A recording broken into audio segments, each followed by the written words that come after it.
Welcome to the Rhode Island National Guard podcast. I'm Major Mark Incze. I'm joined by Staff Sergeant Rajsombath. And today's guest, we have retired Colonel Gloria Berlanga. Welcome to the show. Welcome back, ma'am. Thank you so much. And again, no ma'am here, just Gloria.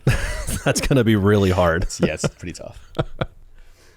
So just to give the audience a background, 90% of our viewers will know exactly who you are. That's given. But for the 10% out-of-staters who, for some reason, watch our podcast, Gloria was our chief of staff for the last couple of years of her career, but has been a career AGR for a very long time. Can you just give us the brief wave tops? This isn't really about the career so much as just let us know who you are so that we can get into the meaning of life. Good conversation. Sure. So Wave Top, just a little over 34 years total service. Came in as an enlisted, first as a bandsman, and then 42 Alpha, and then became an NCO, went to OCS, and moved up through the ranks. Got commissioned as an engineer officer, served in troop command in various positions, the 1, the 2, the 3, the 4, the AO. I was a company commander, and then moved up to state, did recruiting, and then the last few positions of greater responsibility included the director of human resources, and then the last 4 years as the chief of staff. So we wanted to invite you back to the podcast because you retired about a year ago, give or take, and we wanted to get some perspective on what that has been like, and whether that has given you any new perspective on your career. So why don't you catch us up on what you've been doing for the last 12 months? Sure. So the week after I officially retired, I started a new job working for the state as the defense sector liaison between the Economic Development Corporation and the defense industry in Rhode Island. So yeah, I've been pretty busy, serving pretty much as connective tissue. So our defense ecosystem, we're very lucky. We've got a robust, obviously a long history, right, that includes the National Guard going back to 1638, right? Very deep history, but currently we're making huge inroads and making a significant impact on national security when it comes, obviously, to submarine shipbuilding and undersea technology. Okay, and you were telling us before we started rolling that you're actually working on initiatives to help bring more of that sort of innovation, more startups, really build out Rhode Island's defense infrastructure, get inventors, get innovators, get businessmen to specifically work on that. Absolutely. Undersea innovation, undersea defense. Anything related to our ecosystem, right? And obviously the reasons why, as we all know, right, we tend to pay attention to international activity sometimes a little bit more closely, right? We know what's going on. We know what the current administration's priority is. We know some of the challenges that may be faced in the Indo-PACOM area, right? And where we sit as a naval force, whenever you're looking at power projection, right? We're talking about naval forces, especially in that area. And while we have an advantage in total tonnage, right, China's making big inroads, right? So how do we sustain? Sure. How do we do that? Luckily, those are things that we do very well in Rhode Island, and that's our carrier fleet is one way. We don't have a lot to do with that, but submarines, right, and then undersea technology. It sounds like you're already hitting the ground running, ma'am. Like, it sounds like you had left the Guard and already had something figured out afterwards. Was that the case? Yes, but it makes it sound much more organized than it was, right? I mean, how it unfolded was a little bit more haphazard, but, projecting back to like 18 to 24 months before I retired,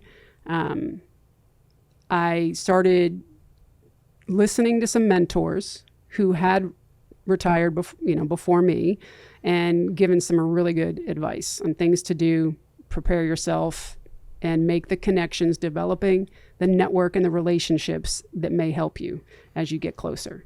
So I think those things were very key in helping in the 4 areas that anyone who's retiring really needs to focus on. The physical aspect, right? What that means when you retire, if you're going to be doing things for the VA, or if you're on active duty, things you need to do before you get off of active duty when it comes to your physical and your body, how it's functioning, financial preparation, right? Because that's a big impact. Your educational, right? Where you stand as far as your preparation to do something new. Have you identified even what it is you might want to be doing, right? And then obviously the mental and the emotional part. Just keying in on educational piques my interest a little bit. I don't think many high school aged kids think themselves, I'm going to be a business development professional. When along your career path did that strike you as something you would be interested in, or something you think you had the talent for? You're like, oh yeah, I want to help an entire sector in a geographic location grow. Well, it's a great question. And to be perfectly honest, I didn't know anything about Rhode Island Commerce Corporation or business development, this particular position, until a mentor reached out to me and he said, hey, you should take a look at this. This is a position that's advertised. I think you might be good for it. Okay. Put in for it type thing.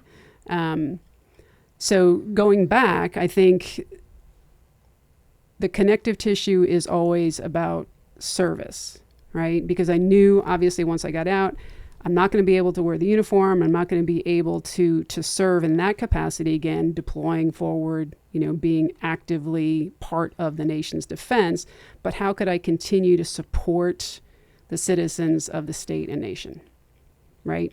So this job fit very well into that. But as far as the business side of it, that was a seed that was planted about 2 years before I retired by a family member who loves education and has completed many executive education programs. It's like, look, this is something you need to do, because once you get out of the military, it's kind of too late at that point in time to try to expand your network and try to really capitalize on the skill sets that you learned while in, right? You've got to make the network, develop that network before you leave. You've got to enhance your skills. You've got to be able to talk the talk and understand that ecosystem before you get out. So that made a lot of sense to me.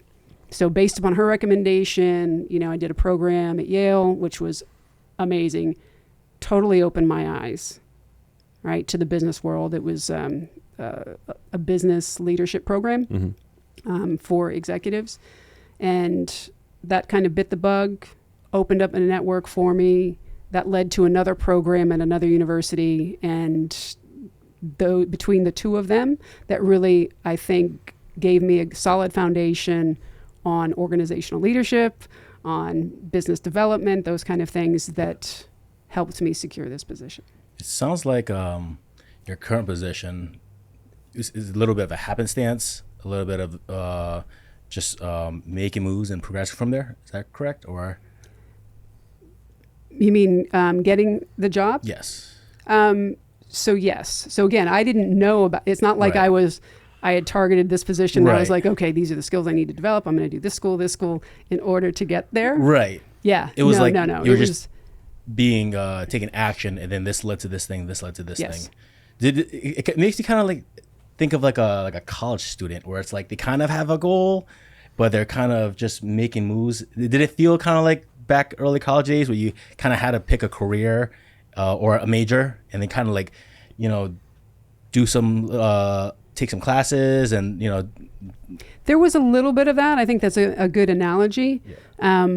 The last 4 years of my military career, as the chief, we focused obviously on professional education and professional development, and that focus, interest kind of led to other things, and absolutely bit the bug that hey, there's a world out there, and how do I best kind of develop my skills to figure out, number one, am I qualified to do whatever it is that I might think I'm going to do once I retire? Mm-hmm. So that made me step back and do some assessment. So that's why, you start the timetable maybe 18, 24 months before your E-date, right? Just thinking, what do I like to do? Right. Right? First of all, trying to identify from the financial perspective, how much am I going to have coming in, right? Do the analysis of what your current budget is and savings and all that kind of stuff, and how can you live comfortably. But then if you do want to work, what do you want to do? Right. What makes me happy, right? Right. And then once you understand that piece, work on the rest of it that's going to get you there. So I had an idea of what it was, but I didn't know this position was out there and it was going to be the one to fill it. No, I like it. And I think what I like most about that answer is it is just so authentically you. So if I had to describe you in a single word, it's energy. Like that is you. I think always doing, always thinking, always investing. Just thank you. Wow. Energy. Wow. So I had the privilege of sort of sitting about 15 feet outside your office for the last 2-3 years of your career.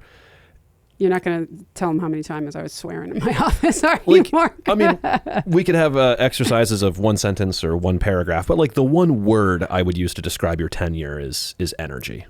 And that answer just feels so authentically that. Like, I didn't really know, but I knew I could work, right? I knew I could learn. I knew I could apply. I knew I could do. Right. Like, that's like the most Gloria thing, and I love it. Wow. Absolutely love it. Well, it isn't universal, right? Some people hit that last 18, 24 months and the train starts slowing down. And I never got that sense from you. Well, that's not why we're here, right? And especially when you're in positions of authority, you can't pull your foot off the pedal because you've got a responsibility. And luckily too, that we had such a team up there on the second deck, right? And down below, with the directorate heads and everybody else. I mean, folks were all in, right? So there's no way TAG would have accepted that, even if that was ever in somebody's mind to do. There's no way. Yeah. But no, I appreciate that. But that's something you're talking about. Teams develop. You've got a synergy and an energy surrounding certain things, and I think we develop that in our team. So a little perspective.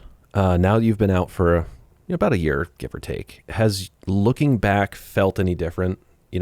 In hindsight, have you taken different lessons away from some of your experiences? Are you feeling a little different about some of your experiences? Has a little bit of distance, I mean, not much, it's 12 months, but has a little bit of distance changed any of those?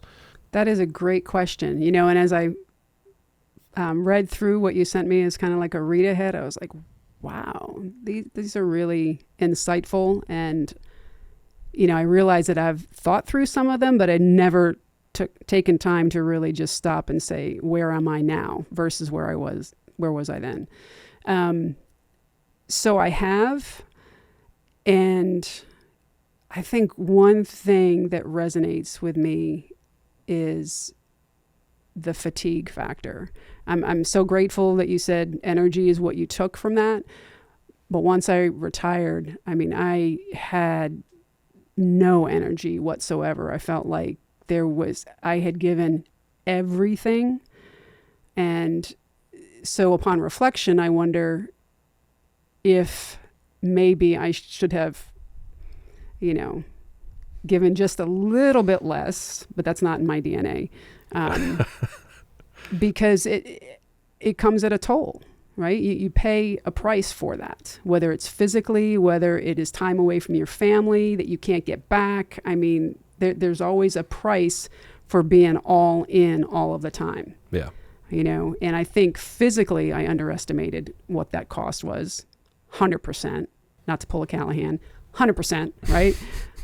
I underestimated that. The emotional expense, especially the last 4 years. Being the chief through COVID, after COVID, my son's illness throughout that whole time, working on the COSAC. It was a very taxing, physically and emotionally draining time that I really didn't realize how taxing until I got out. Okay. What's the secret for getting through stuff like that? How do you wake up every day, plug in the Energizer Bunny battery, and just go 100% for another day? Well, two things. Because it's not about us, right? It's about the people we serve. It's about our core values and all of us working toward that same objective.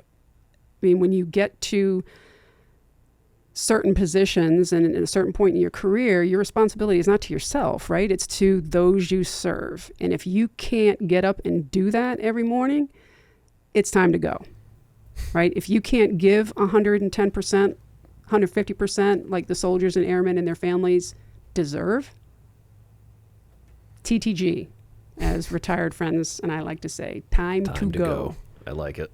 So what initially sparked this discussion for the podcast, I'm not sure if I had mentioned to you, ma'am, but I was talking to a soldier who had gotten out. He retired, and he could have stayed in longer, and he really regrets having left, and he looks back, and part of him was missing an identity, and he kind of like struggled a little bit without like being a part of the Guard anymore. At the same time, like, you were just actually leaving, and as Major Incze describes you as energy, I think of you and I think preemptive. I think we all knew like you would just land on your feet, you figure something else out, which, you know, why we thought you'd be the perfect person to come on the podcast, so we could glean any insight that you had a year later on how you managed once you left the Guard. And that wasn't the only soldier I talked to. I talked to other people, and they were all like, man, I wish I would have stayed in. And they're just missing a sense of identity. Did you go through any of that at all during your transition? Absolutely. I think it's important to ask yourself some of those questions before you get out and prepare yourself before you get out that it's going to be hard. I mean, you might mentally know I'm hitting my MRD, or it's time to retire, or for whatever reason, it's time to get out. So you've made that mental decision, but you need to understand and give yourself some slack that the heart hasn't accepted that. And that's going to take a little bit of time.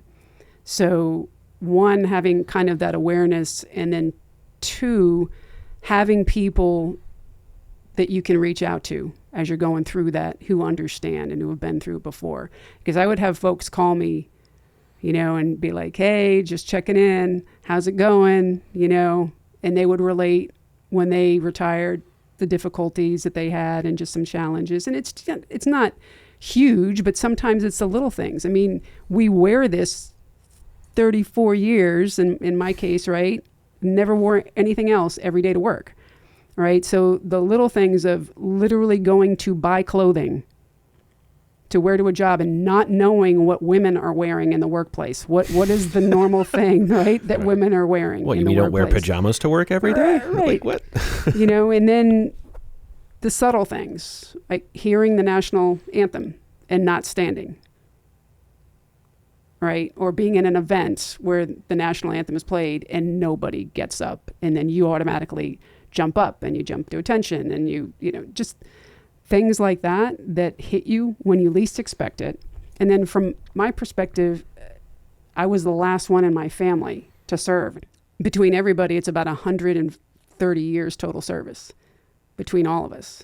Wow. Right? So it was from a family perspective, it was weird.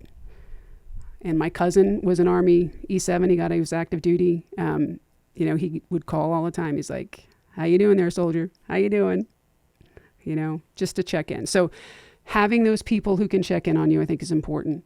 Giving yourself some slack, right? And then doing the analysis beforehand and understanding it's going to hit you at times you don't realize it. Were you aware of that while you were transitioning? Did you already have that kind of like acknowledgement in the back of your mind? Okay. I did. So I had the benefit. I went out and visited a friend who stationed in Hawaii. I went out last summer and spent some time there for a week and just kind of processed, you know. Active duty installation may not have been the best, right? It was both good and bad. But it was helpful to do that and just kind of. And then the last event that I actually had in uniform, I believe, was General Saruf's promotion ceremony, right? So to be able to wear it knowing it's likely the last time for an event that was so cool for somebody so deserving and so talented was special. So was that I'd imagine at some point you're going to have, I mean, you said it yourself, in the back of mind, you knew it. You also knew you had to be emotionally prepared for when that moment comes. But I'd imagine at some point there's a moment in life that hits you. You're like, this book is closed. Was that the moment where, even though you're still in, you're like, this book is closed? Or is there a time later when you're retired, you're separated, you had that moment where this book is now finally closed? That was a little bit later. Well, yeah. what was that moment where it really hit you, like, oh, I am done with the Guard? I think it was in February, actually. Because you still are in the, holy crap, the weekend's coming up. So a little bit right for drills. You still had those feelings? Yeah, okay. Sometimes I have a little bit like, oh, I got to go do it. Wait, whoa, no, I don't. Oh. And there was an event, I think, in February, as well as there was something in the springtime where I realized I just stopped and I didn't have to worry about the weather reports to know if we were going to be called in. I didn't have to worry about contacting units to make sure that they were good to go for some kind of state emergency preparedness, all that kind of stuff. And it literally took me a moment to just kind of sit back. So I live near Big River as well. So the UH-60s frequently fly over, right? So I'm like, I have no idea why these guys are flying today. And it was a moment to just kind of sit back and go, wow, I am totally disconnected from the organization. I have no idea what's going on. And it feels really good. Oh, okay. It was a relief feeling. It was because I knew and I know, the people that are here are good people, hardworking people, determined to do the best for state and nation. The organization's in good hands. And that's perhaps part of what I think would be helpful for people to realize too, that when it's time to retire, it's time to retire. I mean, you've done your duty. You've given everything, and there's a good team behind to take the ball where it needs to go. Have you found a sense of belonging since you've left? I have. But it's different. Okay. It's different. So found a great team at Commerce. It's a very different working environment. First of all, it's 50% female. Never had that before in my military career. So that took a little bit to get used to, but in a positive way. Very intelligent, hardworking folks who are driven to do good things for the state and for the citizens of the state. Very innovative, very creative, and it's a different atmosphere. Okay. It's a different way of conducting business. It's a different way of planning, and that takes a lot for me to get used to because it's not as structured, which is not a bad thing, but it's very, very different. Very different. But the sense of belonging is not at the same, it's not the same way. It's a different sense of that. Okay. I still keep in contact, obviously, with folks that are in uniform and folks that are retired. It's just that is a different sense of belonging that I think is hard to duplicate in the civilian world. So I did another program, and I had to go to graduation in June for that program. The folks in the office developed they had a little surprise party for me before I left, and I hadn't even really told anybody, but they had just like word of mouth and everything, which was really cool, really cool.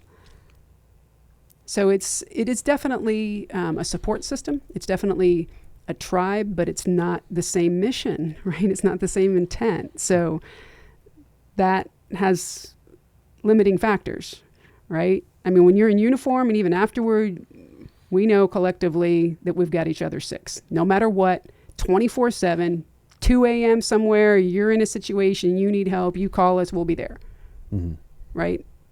hands down. I'm sure that that's true with some of the tribe, but I think it's a different philosophy. It's a different feel.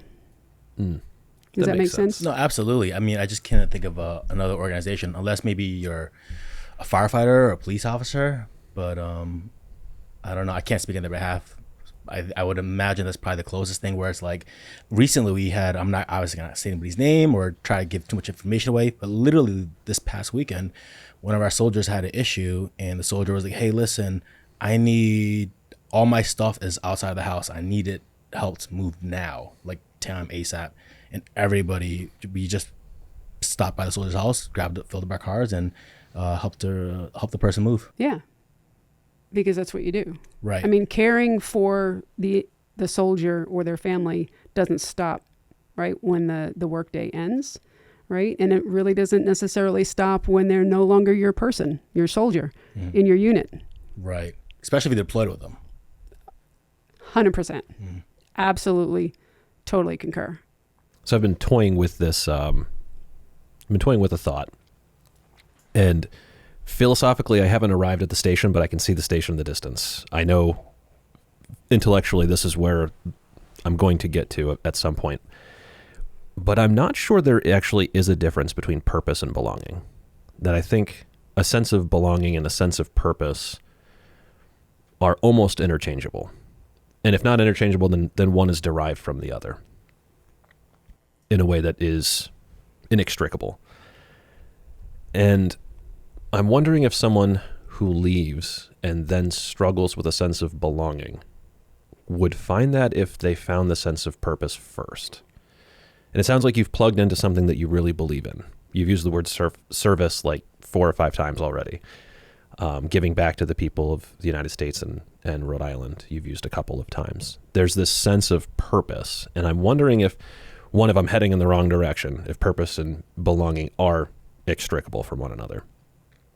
And I'm wondering if that is if people pursue a sense of belonging because they've lost it, perhaps they're chasing the wrong direction. Perhaps chasing a sense of purpose first will give them their sense of belonging. I don't know, just where I'm at these days as I'm getting older. No, I think it's a good observation. Obviously, they're two different words, right? And different origins. But I think it depends upon your career, right? If your career or your job had a purpose, had a clear purpose that was easy to derive, easy to inspire, then afterward, yes, I think those two can fall together, right? I think if you have that purpose, the belonging comes with that, especially with your tribe. If everybody is all engaged on achieving that goal and that mission and that end state, whatever your organizational purpose is, then that's how you can develop, obviously, the belonging. And when that purpose is gone, in our case, or in my case, the defense of the nation, defense of the state, when that's gone, right, does that strip your sense of belonging as well?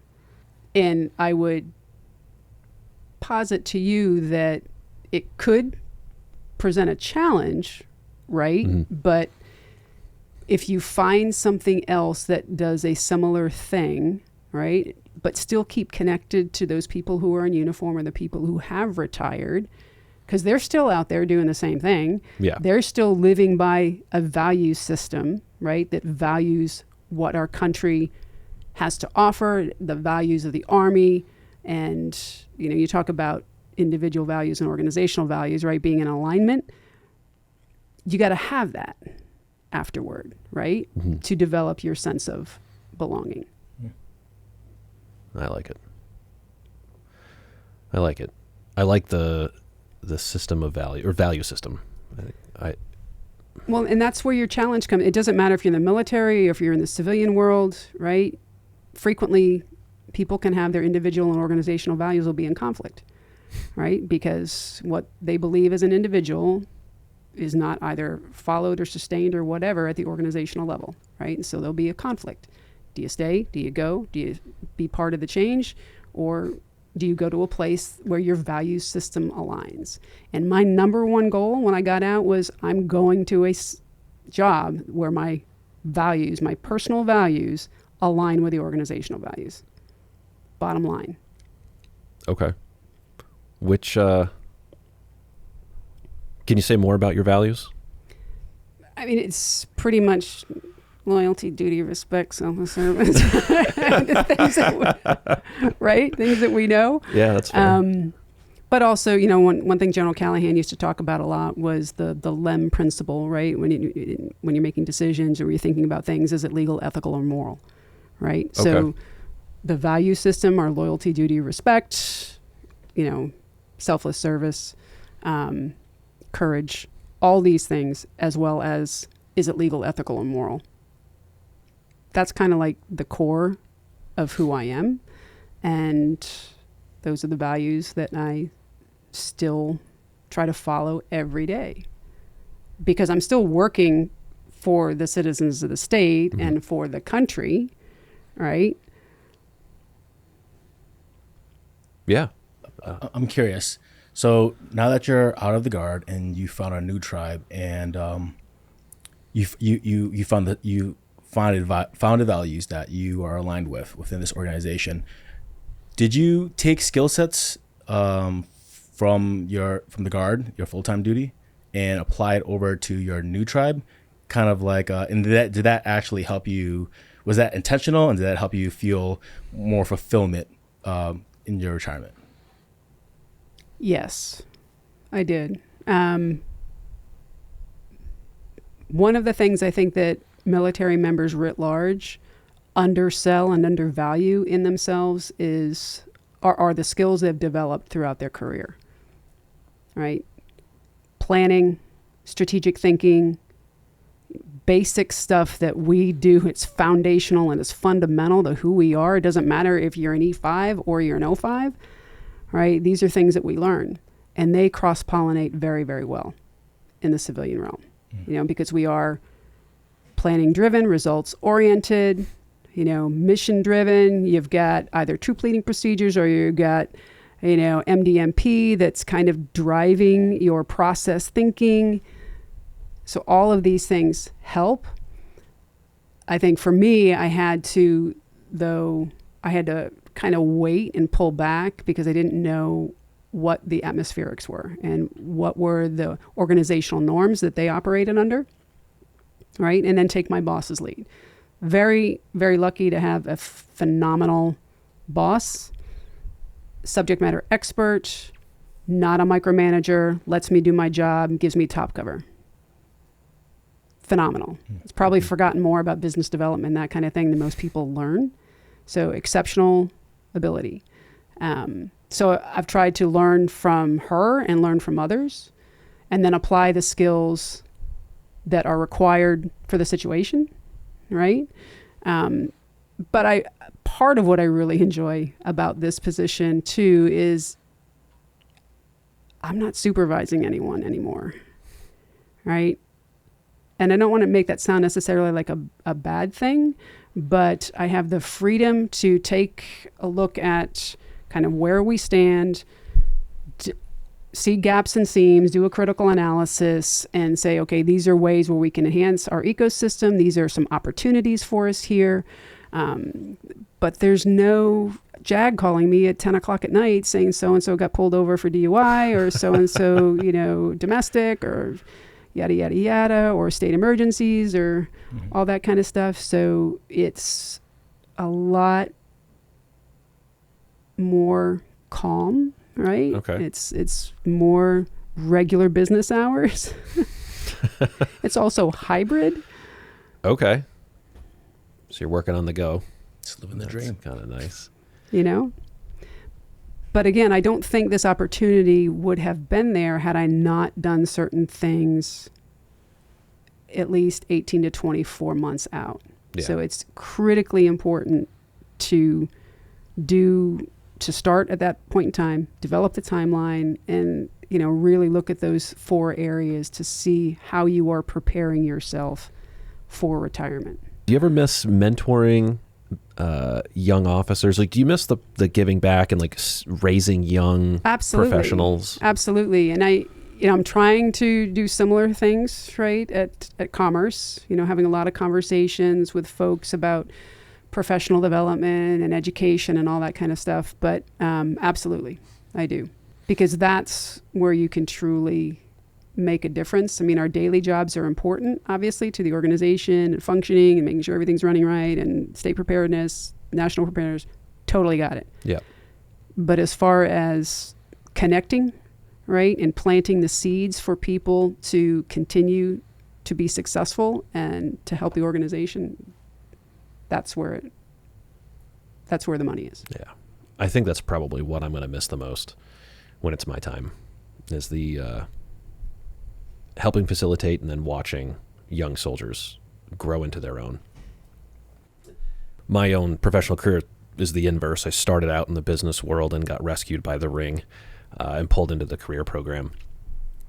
And the two skills that I think are unique to, maybe not unique to military, but like almost unique. Very few people provide these skills. One of them is that training mentorship. Absolutely no one comes in being a good infantryman. Those skills are alien to every 18-year-old in the United States. No one comes in being a good combat engineer. Those skills are completely alien. So everyone we get isn't prepared for the job, and we make them prepared for the job through some combination of schooling and then on-the-job training.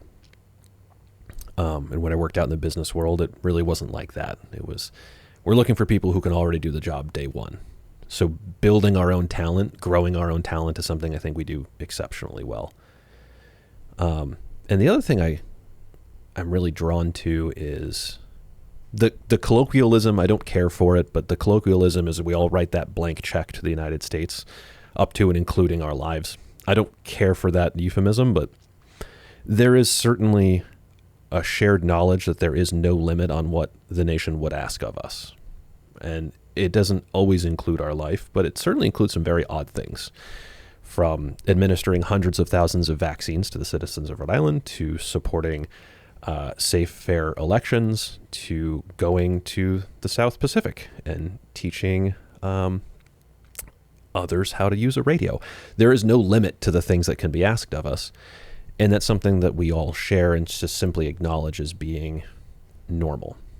And it allows us to work well beyond what you would think are your limits, right? So when you talk about pushing past your own limits, I think that's made easier by first acknowledging that there is no limit to what's going to be asked of me. At least for me, you were talking about the loyalty we have to one another. And I think those things are kind of tied together.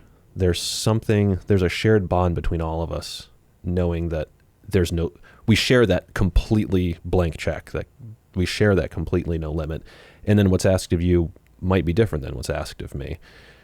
But we share the infinity of it. I think I'm going to miss those things. I think when it's my time, I'm really going to miss growing our own talent, and I'm going to miss the infinity of it.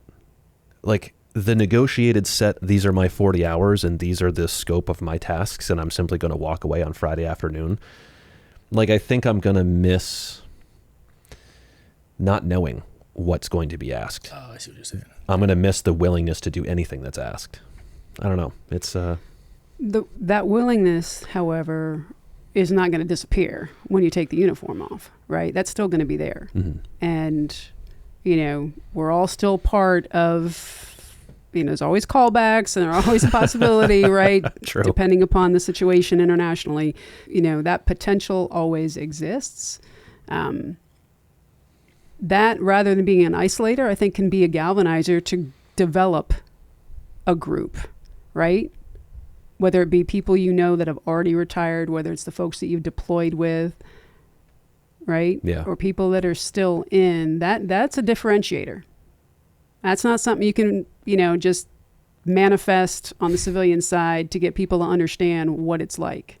And that's, from my perspective and my job, one of the things that's very helpful to me, when I sit with business owners who have these amazing ideas and how they want to do things to help the warfighter on the ground. Well, a year ago, I was the warfighter on the ground with everybody else, right? So to be able to look at some of these things that they're doing and look in their eyes and say, that will make a difference, right? What you're doing right now and the fact that you're staying up late, and you're thinking about this nonstop 24/7, we need this and we need it now.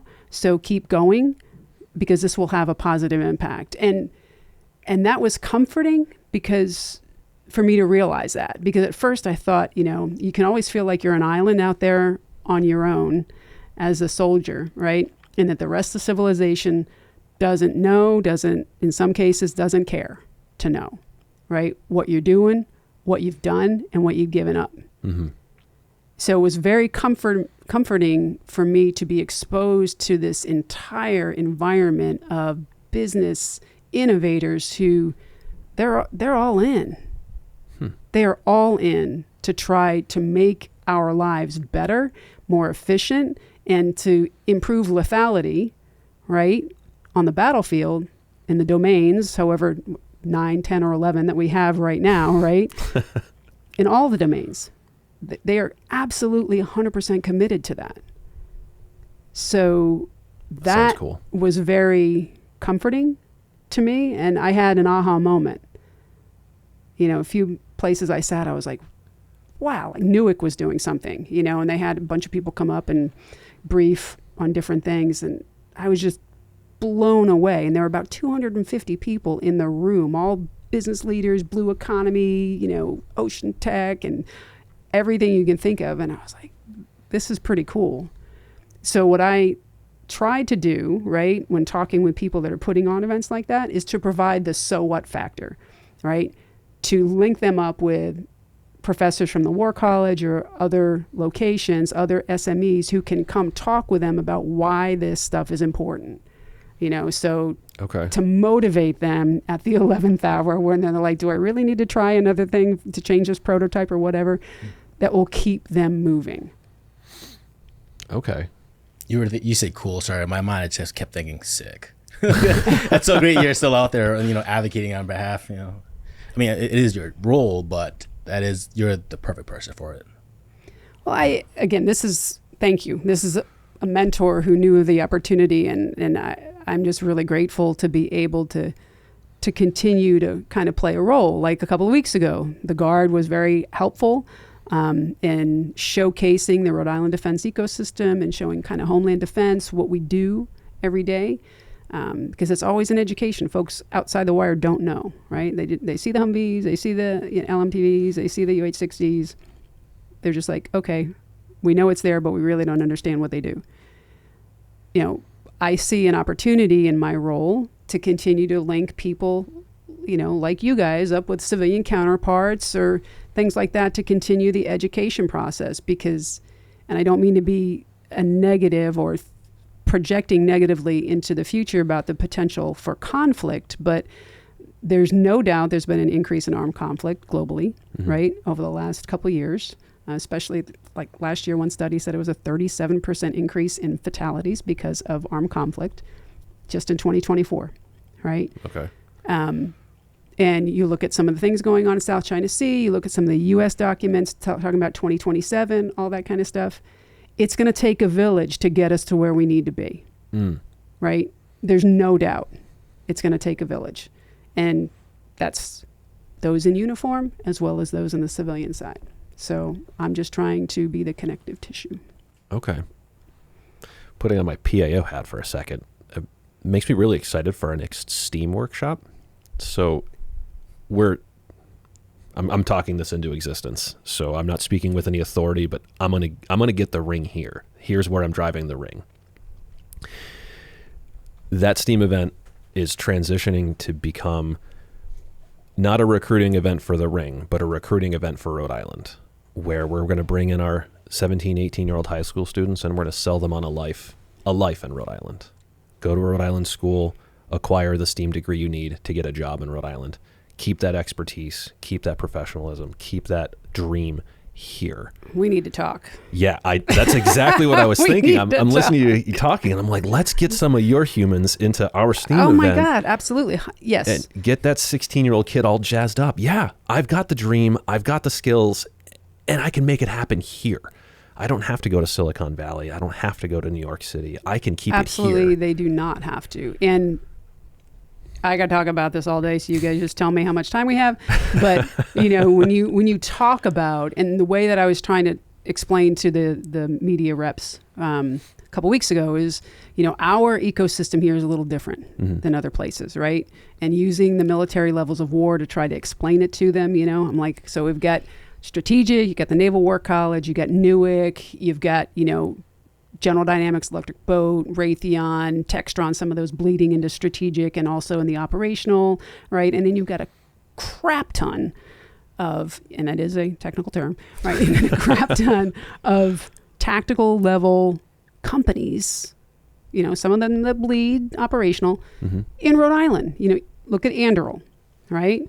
You don't know about Anduril, right? They're doing AUV, UUVs, right? They have completely changed the business paradigm model because they've got all of their R&D and their funding, their investing, if you will, all inside the company already.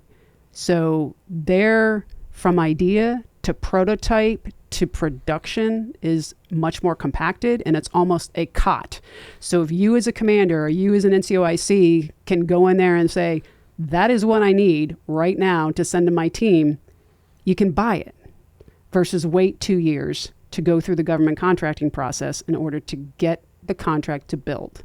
Okay. So Anduril is building in Quonset, right? You've got a new facility that's opening at the end of the summer. They're going to be hiring people. And then you've got Regent, right? Which is a dual use. It's the all electric Sea Glider. Okay. Right. That's being built at Quonset, right? They're expanding. You've got Saab, Jaya, Vatten, Havoc AI, which are all companies in the UUV, AUV realm who are all expanding and hiring people with a baseline salary that's pretty darn good. Okay. Right? So again, and obviously you've got GDEB, right? General Dynamics Electric Boat, hiring folks to keep pace. Yeah. Right? Because it's eventually going to be 2 and 1, 2 Virginia, 1 Columbia a year. We're not there yet. That's a huge increase. So we've got the people here in Rhode Island, right? And we've got ways that they can continue to make an impact on national security, national defense. So why go anywhere else? It's a great question. Let's bring you into the STEAM workshop and say that to a bunch of 17-year-olds. Why? Why go anywhere else? Just to define a term before we move on, COTS, commercial off the shelf. Yes, sorry. No, it's totally okay. Just to explain to the audience, this is kind of nerd stuff, but why it's so exciting is traditional acquisitions in the military is the Pentagon takes, 150 years to create a list of requirements, hands that off to basically the Big Five, who then go through an R&D process, extensive testing, Pentagon selects a winner, and then finally goes into manufacturing, right? Like it's a very long, protracted process. Commercial off the shelf means the manufacturer has done all the research and development and production on their own, and we are selecting a product that exists, like commercial off the shelf. You're walking into Walmart and saying, I need that thing. Right. Don't worry, listeners. I'm learning with you. So, but it's really exciting because it's very exciting because, we know there's been a lot of talk politically about tariff impact and all that kind of stuff on business, and the EU and some of our allies are going to stop coming to America to buy military weapon systems and yada yada yada. No, okay. That's okay. Gloria's opinion on this is you're not going to necessarily see that happen because our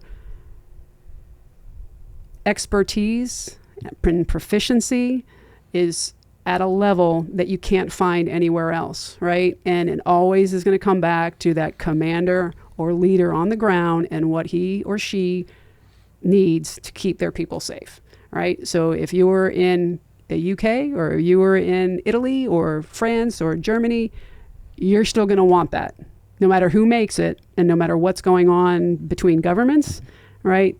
The bottom line is you want to maximize the potential for your people to be alive and to accomplish the mission, right? And the United States still has the ability to provide those things. Are you, within your cohorts, are you guys talking about possibly having like not a Silicon Valley, but more like a Silicon Alley in Rhode Island? So what Did you just make that up? Yes. What is the alley v valley? What do you mean? Well, because in Silicon Alley, that's where all the technology growth happened out in California. Is there a chance for something like that happen in Rhode Island? So, and we didn't talk about this beforehand. I didn't send you this question. This wasn't teed up. So there are actually 2 places where that exists right now in Rhode Island, and we're working to obviously continue to expand that. So one is obviously at Quonset Point. All right. Quonset Point, huge facility, right? You've got obviously your electric boats. You've got your Regents, Anderl, Senesco Marine, which is a hybrid ferry. They just produced a hybrid ferry last year.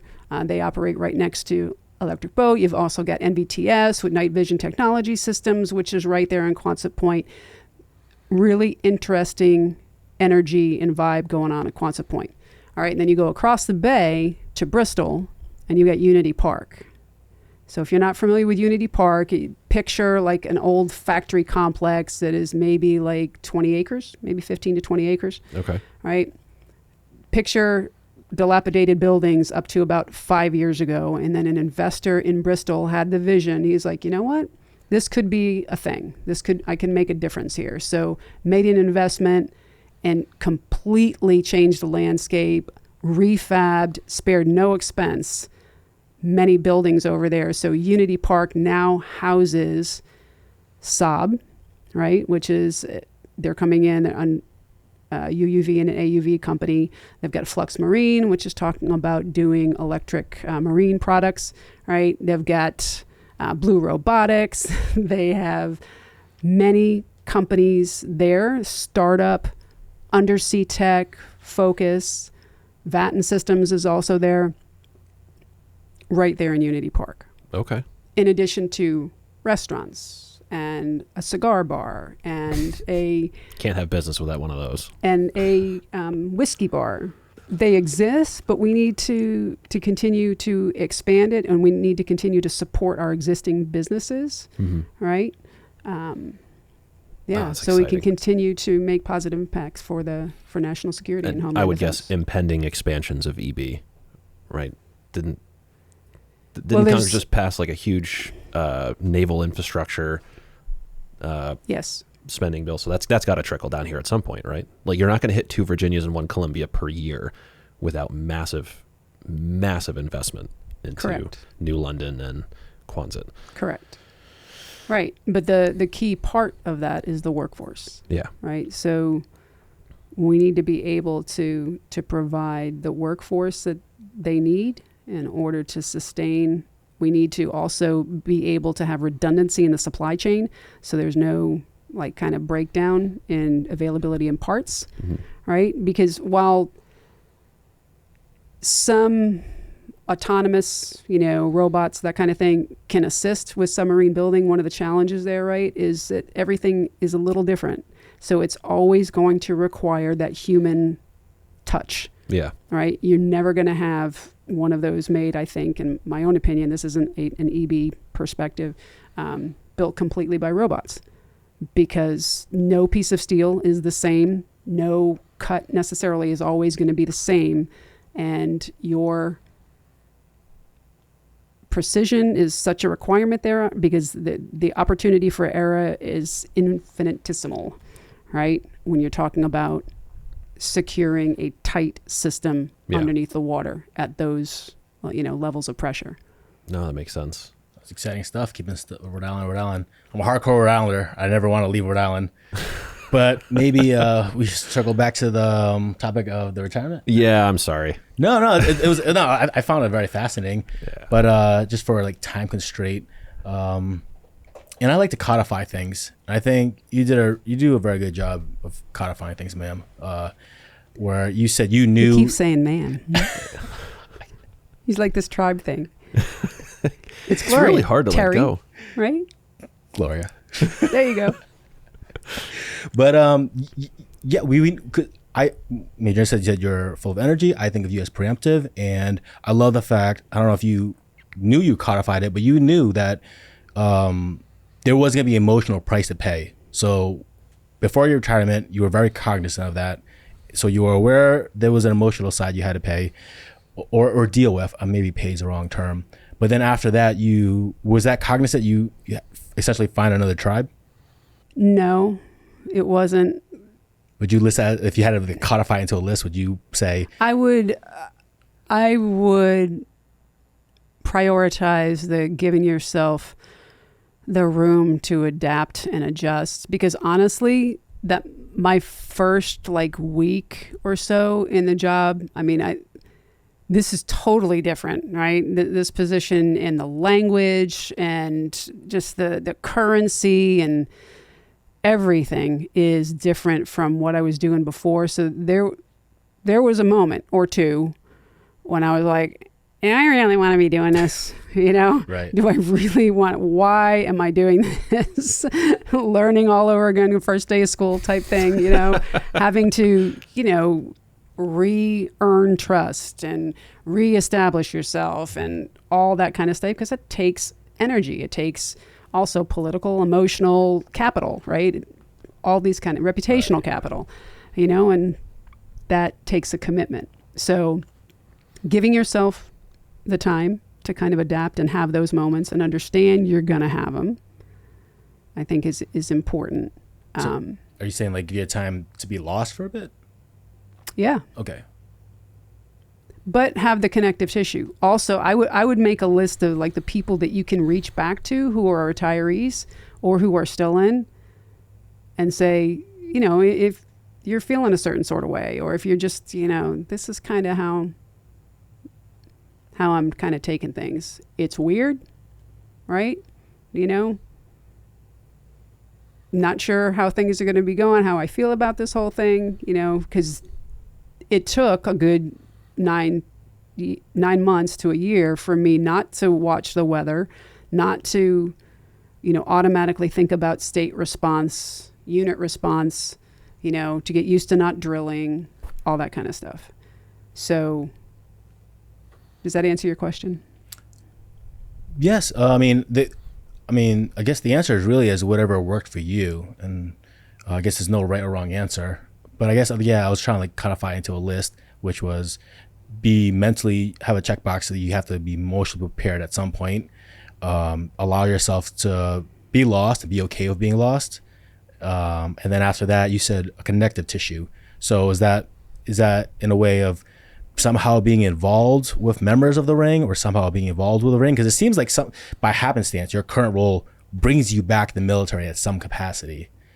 Does that? It does, and it's in the best capacity. I know I'm lucky, and not everybody may have that opportunity, right? But it's very cool because I can come back not as the chief of staff, just as Gloria, and we can have a conversation, and I can connect with people differently without the title and the rank that I was able to do before. Right. Yeah. That's great. Because that's always, I think, a limiting factor when you're in uniform. No matter how hard you try, nobody's ever going to tell you really how it is because you're chief or whatever. They're going to, right? There's always potentially a hesitancy. That's one of the most valuable things I have in my team is I have cultivated true honest feedback from them. Deirdre Salvis, she never minces words with me. It's actually refreshing at times. Yeah, she's awesome. In any case, I hate to rush this along, but we've got 15 minutes left, and we did want to open the floor to some of the questions that got submitted. Oh, yeah, you don't know this. Yeah, so trying something brand new. We announced that we were having you on our podcast about an hour and a half ago on our Facebook page, and we solicited for community questions. So, surprise. Okay. Terry, do you have your phone? I do, sir. Let's pull it up for you. Let's do it. Let's see. We have no idea if this is going to work or not. We don't even know if anyone submitted questions. This could be embarrassing. Okay. Nope, no worries. People definitely submitted questions. I put money on that. I'm not taking that bet. Sleep Fest. I think people are busy. We've acquired a couple of professional trolls. That's how we know we've reached like a certain level of professionalism that we... Yeah. 9 comments. Holy cow. Now, of course, I'm not going to read them all, but like, I don't know, have your pick, sir. Oh, boy. This one's from David O'Mara. What is the airspeed velocity of an unladen swallow? I'm sorry. So David O'Mara, just for those who don't remember, Major O'Mara, and I'm not sure, Dave, I don't know if you retired as a major, so my apologies. So we went through OCS together. Great guy. Okay. Great guy. He worked in facilities for a while. Really smart, dedicated, great American. I like it. So this one comes from Jim Duncanson. Who is also in our OCS class. This No is an kidding. OCS class Wow. reunion. It's a reunion. Yeah. Where do you see the ring in 10, 20, and 30 years? Why don't you pick one after this? So I think within 10 years or so, obviously the National Guard will continue to perform its duties and responsibilities according to the Constitution, right? But I see that the organization will likely morph and adapt a little bit with its membership to be more representative of some of the younger generation coming forward, the emergence of technology, AI, some of these other things that are out there that we're going to be able to harness and capture some of the very good traits and skill sets that the younger generation has and employ them in a positive way for our state and for our nation. Continuing to be a true teammate with the rest of the defense agencies in the state. So continuing that state mission, continuing that federal mission, and being embedded in what we do. Hopefully also still committed to professional development and enhancing personal skills. I saw Amy Kane pop up first, her name. And also her question, I think, is a nice way to tie this all up. And I'll also caveat, because her question was, what lessons learned would you pass on to younger soldiers? And then I would also ask, what lessons would you want to pass on to anybody else who's watching who may be retiring soon? So lessons learned for younger soldiers, there's so much there, right? So much there. I think the biggest thing is when you are entering into your career, your responsibility is to drive it, right? Your squad leader, platoon sergeant, platoon leader, whomever in a leadership chain can help you. But number one, it's your responsibility to manage your own career. So if you are not getting supported the way you feel you should be, if you are not getting counseled as a way that we're supposed to be in the Army, right? Force it. Go to your supervisor and ask for guidance.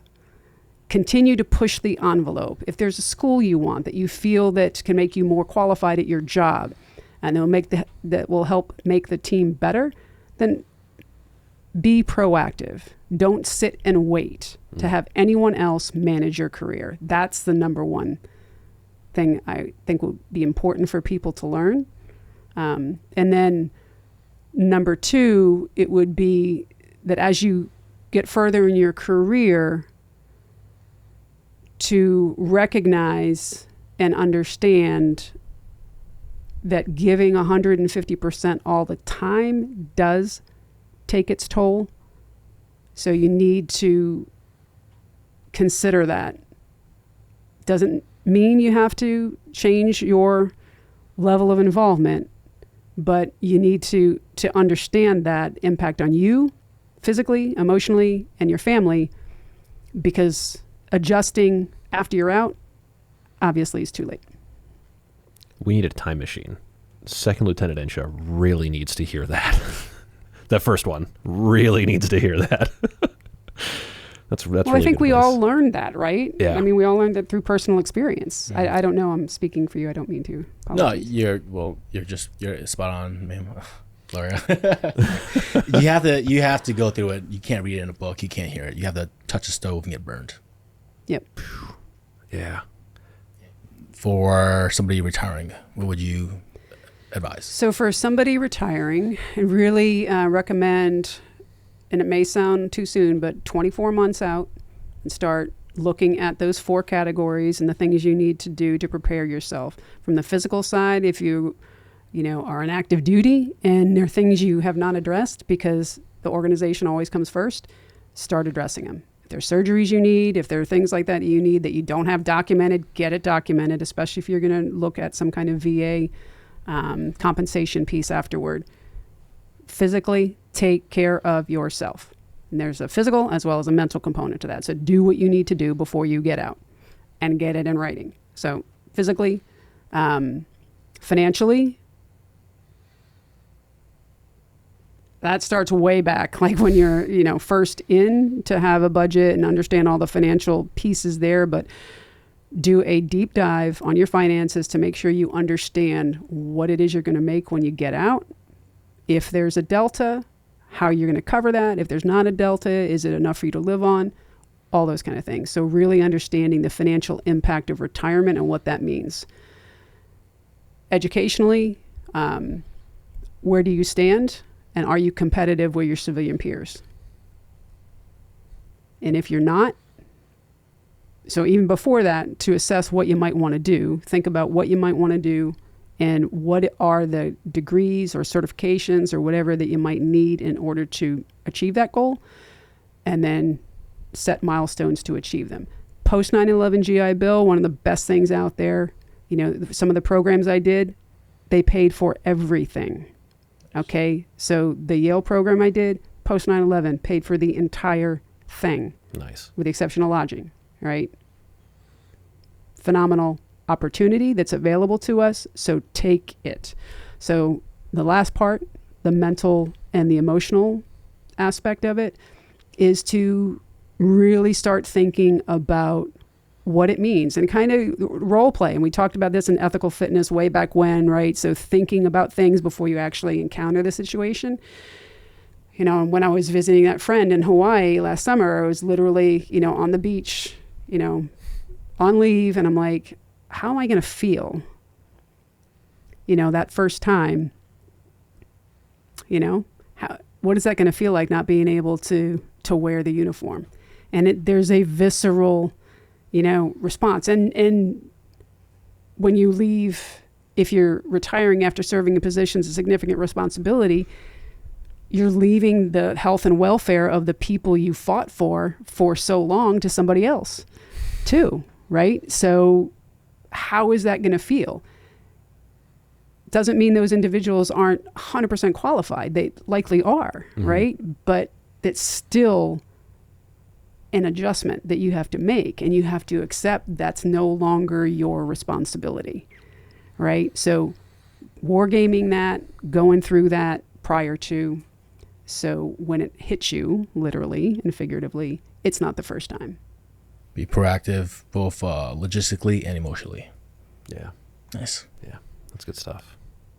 What was your, sorry, we have time for one more question, and I'm going to be selfish. I'm going to take it. What was your favorite assignment over your career? Oh, hands down, company command. Company command. Not that I didn't appreciate and enjoy, recruiting command was wonderful. AO at troop command was phenomenal because I learned so much from the team and everything over there. Yeah. But being a company commander at the time we were, so I assumed command of the 861st in 2000. Okay. Right? And we had phenomenal, so it was a similar MTO, 165-ish people, right?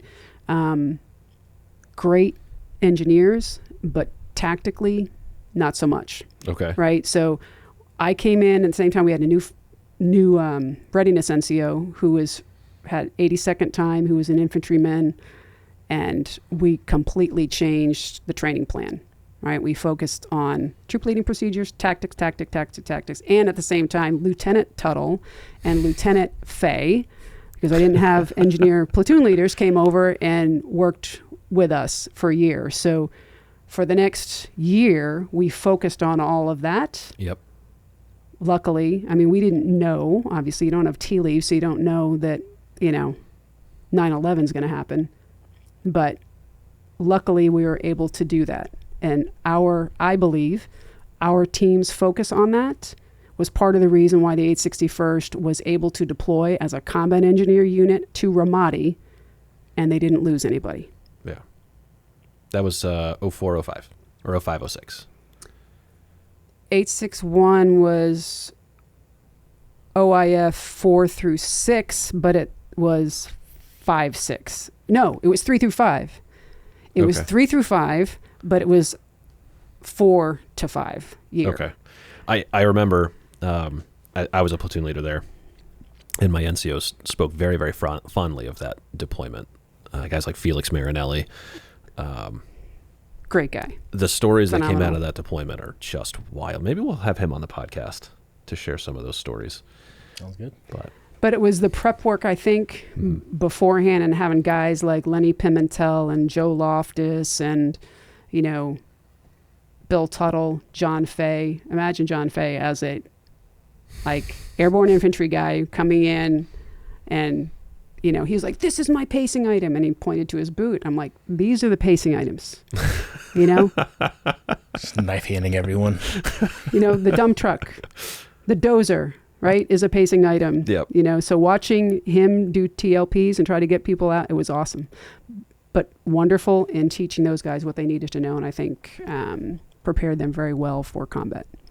Okay. Last question is always the same.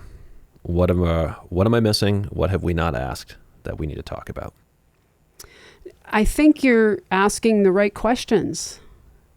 You're trying to do well for the tribe, right?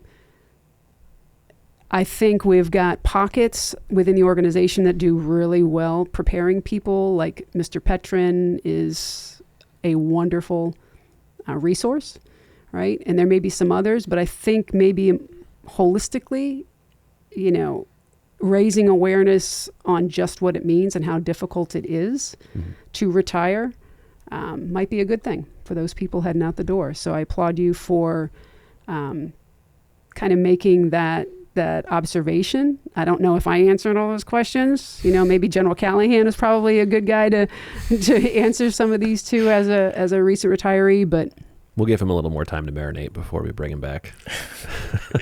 Hawaiian t-shirt and everything. But thank you. I do appreciate the opportunity, and just really grateful for the team at Rhode Island Commerce and the continued team here at the Rhode Island Guard. All right. Well, thank you for joining us. Thanks. Thanks, man. Appreciate it.